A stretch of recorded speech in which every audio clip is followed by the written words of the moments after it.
Ladies and gentlemen, what's going on? My name is Dananu, and I'm the man with black privilege.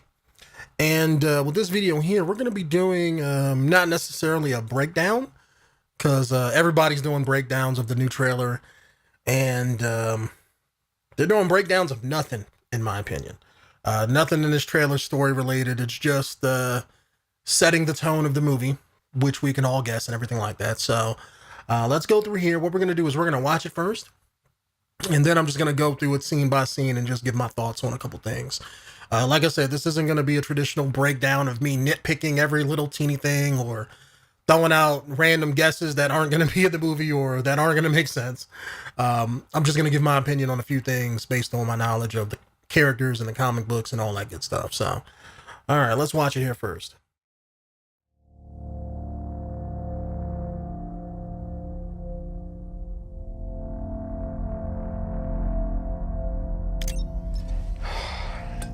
Stay on.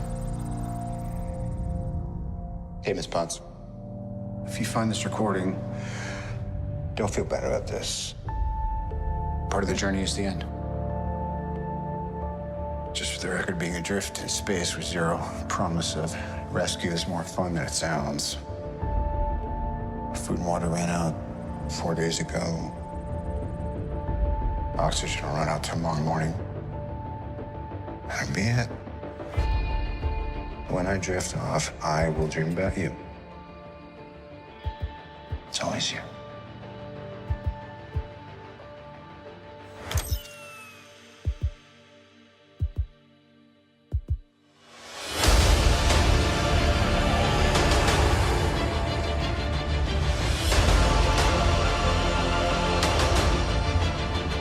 Thanos did exactly what he said he was going to do.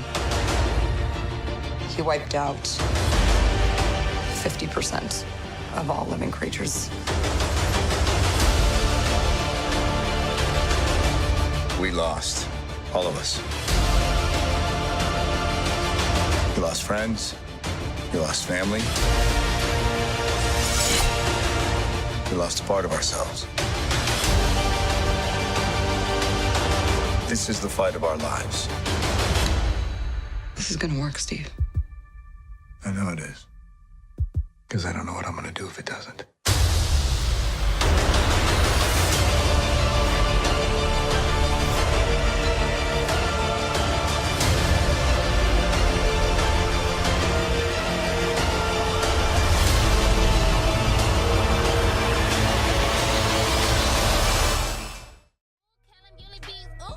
All right, so that was the trailer.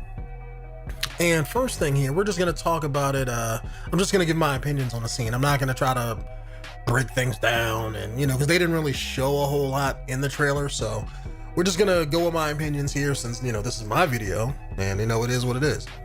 But in this first couple scenes here, they show Tony Stark adrift in space. I'm assuming he's chilling with Nebula, trying to make it back to Earth from Titan. And I'm curious to see how he's gonna make it out, among other things, because it's one of those scenes where it's like, unless somebody comes and help him, he's screwed. He can't fly back to Earth. People from Earth can't come back and get him. Yeah, people like Thor may be able to jump back, but without knowing exactly where he is or anything like that, he probably can't make it back to him. The only way I see Tony actually making it out is Captain Marvel. I'm assuming since this takes place after the decimation, that she's gonna get there on her way back, since she has to go through or go past Titan. Well, maybe not go past Titan, but she's gonna have to hit the Soul System, and when she does, I'm assuming she's probably gonna get some kind of distress call from their ship, or maybe from Nebula, something they're able to whip up, or something like that, and then she's gonna give Tony a tow back to Earth. Because outside of that, that's the only way I see him making it back. People from Earth can't get him. I know some people online are saying, well, maybe Pepper in her rescue armor, because that's why they're calling it rescue. Like, no, none of Tony's tech in the MCU is spacefaring. None of it. Maybe if this was comic book Tony, then yeah, you might have a few options. You got the space armor, the the one armor that he had when he was rolling with the Guardians of the Galaxy for a little bit, that could jump through, star systems. Not the MCU stuff. It's way too downplayed and way too earthbound for that, that kind of sort of thing. So none of his tech can do it. Maybe, and this is a big maybe the Wakandan tech can do it, because they're Wakandan. But it's one of those things where it's like they got fucked up too. And why would they risk one of their ships, if they have a spaceship, to go all the way out and rescue some white guy to bring him back? Just throwing that out there. That's probably not going to happen. They got their own things to deal with not having a king, not having a royal family, and probably anybody else who was, who died in the snapping. So, don't think that's how he's going to make it back. And the next scene here, we had Thanos chilling in the fields of Elysium, pretending to be Russell Crowe, and I like this scene a lot. I'm curious to see how the Avengers are gonna get back to Thanos, because it's one of those things where I think online people are calling this Titan 2. So this is gonna be one of those planets that Thanos maybe snapped himself to, or maybe this was a planet that he kind of made for himself. Maybe this is like a perfect envision of the Titan that he wanted to be. Maybe that's what this is. And he's just chilling here, living his life, doing his thing, planting his crops, being Farmer Thanos, like at the end of the comic books.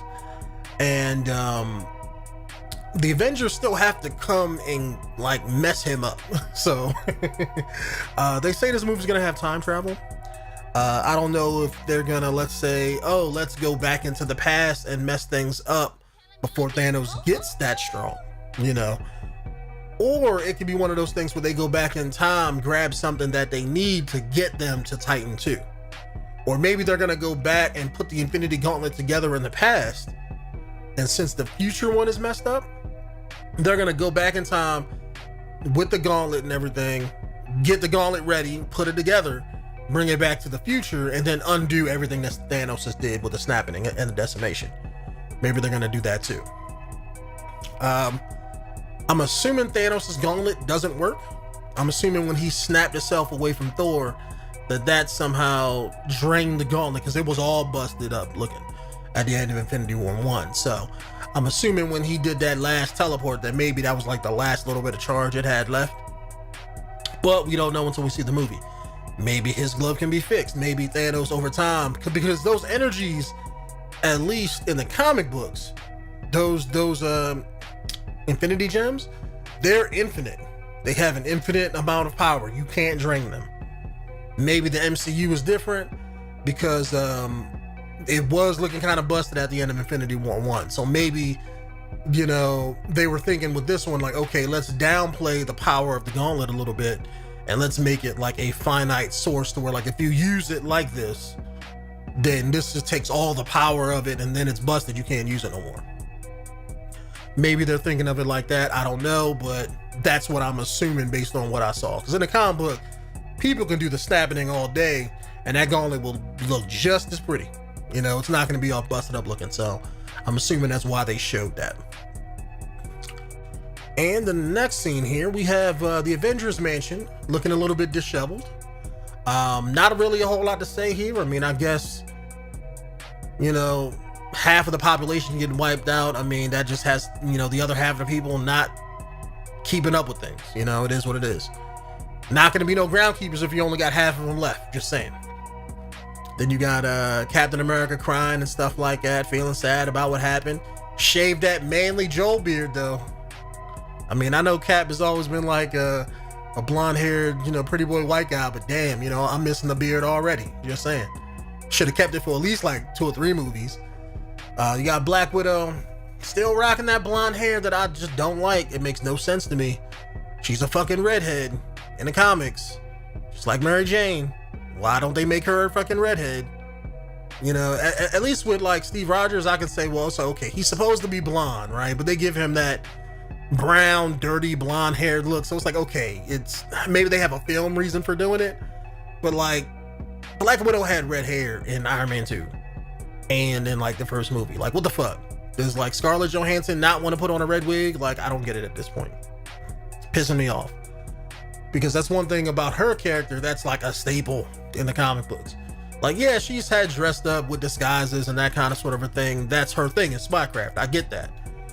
But like when she's rolling with the Avengers or on the fucking helicarrier or chilling with Nick Fury's, like she has her red fucking hair. It's like having Wolverine without no facial hair. Shit just don't work. It don't look right to me. You know, it's like if Wolverine wanted to shave his head one day, it was like, I want to go bald. It's like, no, you need your pointy hair things. You know, that's you. That's Wolverine with no claws. It's not Wolverine. That's same gimmick. But anyway, let me keep going here. But they're really just discussing what happened. Nothing really new. They're just going over like, oh, look, this is what happened. Half of the world's population has died.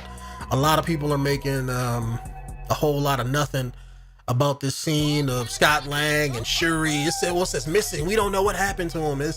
It's not that big a deal. People are reading too much into it. The reason why it says missing and not dead is because they're unconfirmed.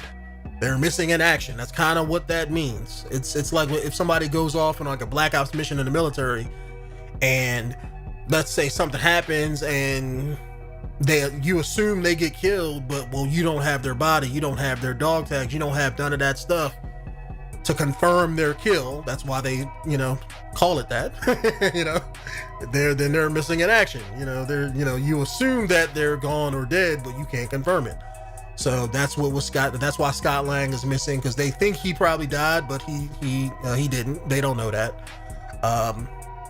Peter Parker is missing because he obviously went missing during the whole thing, so they assume he died, but we know he did. Shuri, same way. She's probably missing. Maybe she got snapped away with the decimation. I don't think so, because I think there's some quotes by the Russo brothers where they were kind of saying something of the contrary, but maybe not. Maybe it's some misinformation going on there. So if she didn't die with the decimation, then I would assume that somehow maybe Wakanda got something that she kind of hit herself into when the snap happened, and they just couldn't find her. I don't think Wakanda would have none of that stuff in the MCU, but you never know. They may be trying to roll some stuff in. I know in the Black Panther runs in the comic book, you had the whole Land of the Dead type thing. So maybe they did some kind of ritual real quick and she went under there. And that's why she didn't get killed and she's just missing, and maybe she's going to come back in this movie. I have no idea. But she's missing because they don't know where she is. All right, and in this next one here, we got Thor looking all sad, thinking about all the deaths that he's had to go through. Nothing really new there. He's probably sad that the fact that he didn't missed this chance to kill Thanos. Probably still fucking pissed. But also that everybody else died too. You got this shot with Nebula. She's just, I'm guessing she's touching a chair or something that had Gamora in it. Maybe Gamora's seat on their ship there. And then you got this shot of Hawkeye as Ronin.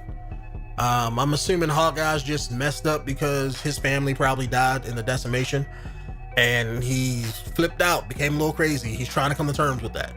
And I don't know why he's in Japan dressed up as Ronin, but I'm guessing they're going to explain that in the movie. Maybe he was just kind of messed up in the head, when his family got killed by the decimation, and he was just wandering around and he met somebody who was like, look, why don't you come work for me? I forget about your grief for a little bit. I got a job that he's doing. He was so messed up where he was just like, okay, fine, whatever, I don't care.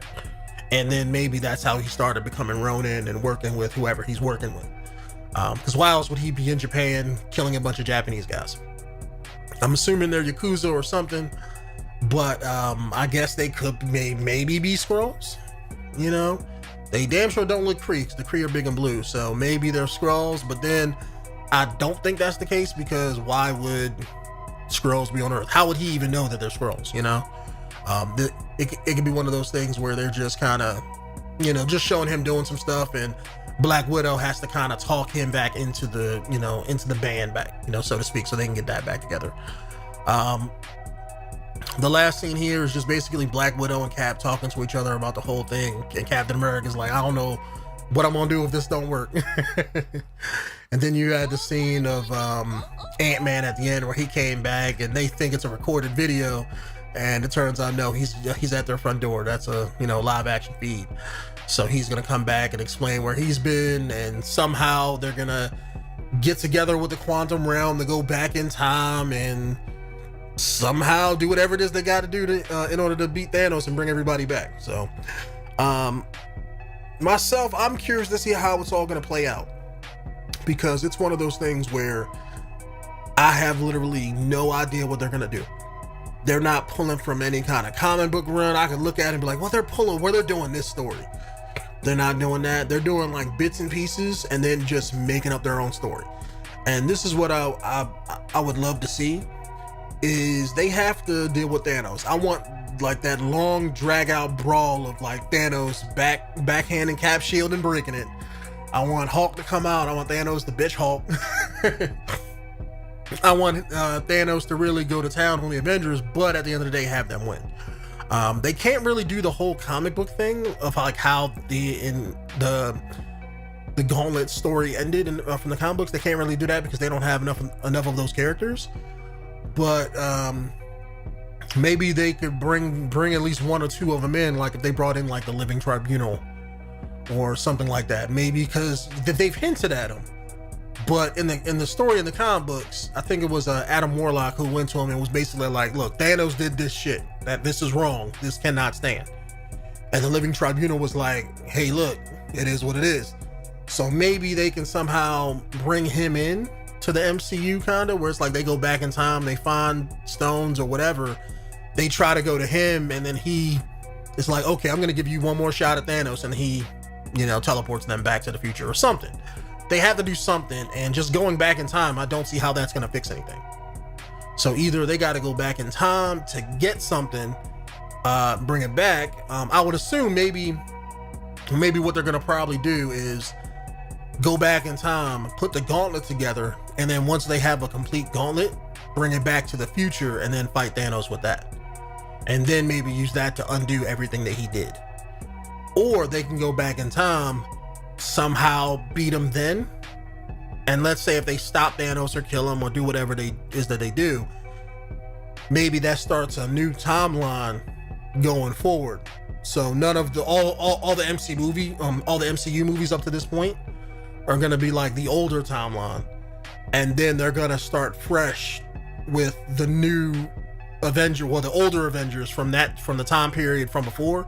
That's going to branch off into a different timeline. Usually that's how Marvel does things with their alternate timelines and time changes and stuff like that. You don't really overwrite what's currently written. You just kind of make another chain of stories around it and move forward from there. So they can go back in time and they can change the past to try to change the future. But comic wise, the future still remains what it was.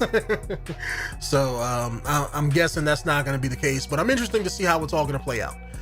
Because it's one of those things where it's I'm assuming I'm not the only one, because I don't know if this movie's gonna make enough money to eclipse the first one, but I would want it to.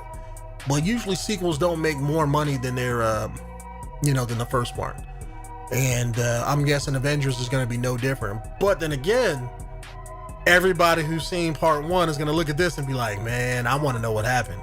So they're gonna go and see part two. So maybe this might make more money. Who knows? But anyways, guys, that's just been my thoughts on Avengers Endgame here. And let me know what you guys think down in the comments below. My name is Denanu, and I'm the man with black privilege. And I will see you guys in the next one. Peace out.